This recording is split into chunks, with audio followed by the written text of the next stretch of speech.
Sir మరి admissions పొందాలి అనుకునే వాళ్ళు ఎవరిని సంప్రదించాలి? ఆ ప్రాసెస్ అంతా ఎలా ఉంటుంది? మనకి చూస్తే సుమన్ టీవీలో మనం సిరీస్ ఆఫ్ ఎపిసోడ్స్ చేస్తున్నాం. దాంట్లో క్లియర్గా మెన్షన్ చేస్తున్నాం అనమాట. తెలుగు రాష్ట్రాల్లో దాదాపు ఒక 25-30 బ్రాంచెస్ ప్రతి ఒక్క డిస్ట్రిక్ట్లో మార్వాడి యూనివర్సిటీకి సంబంధించిన ఆఫీస్ ఉంది. అక్కడికి కనుక వెళ్ళిపోతే అక్కడే మీరు కావాల్సిన ఆ బ్రాంచ్ సంబంధించిన ఇన్ఫర్మేషన్ తీసుకొని అక్కడి నుంచే ప్రాసెస్ చేసుకోవచ్చు. ఆ తర్వాత జూలై 3 నుంచి రిపోర్టింగ్ స్టార్ట్ అవుతుంది. సో కోర్స్ వైజ్గా రిపోర్టింగ్ ఉంటుంది.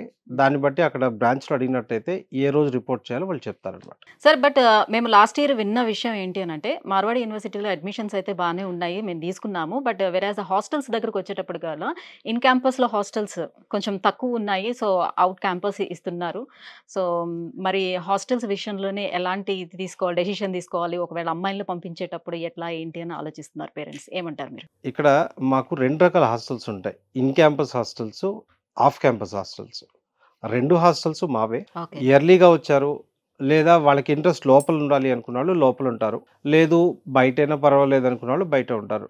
అంటే మెయింటెనెన్స్ మేమే చూసుకునేది మా హాస్టల్సే. అంటే చాయిస్ స్టూడెంట్స్కి ఉంటుందా? చాయిస్ ఉంటుంది. Okay. At the same time క్యాంపస్లోనే అంటే ఫ్యూచర్లో 26 నుంచి అందరి పిల్లల్ని లోపలే ఉంచబోతున్నాం.